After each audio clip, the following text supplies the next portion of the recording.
আসসালামু আলাইকুম। আজকে আমরা কথা বলবো হেয়ার ট্রান্সফার। হেয়ার ট্রান্সফার কিভাবে করা হয় আপনি কি জানেন?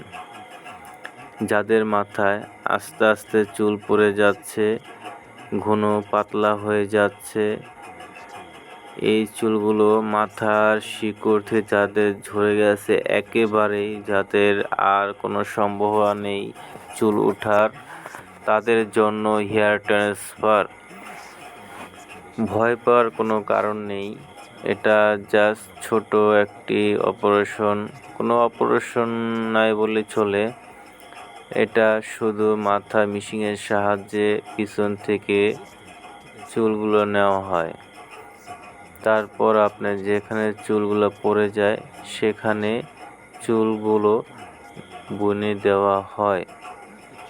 দেখুন কিভাবে চুলগুলো লাগিয়ে দেওয়া হয়।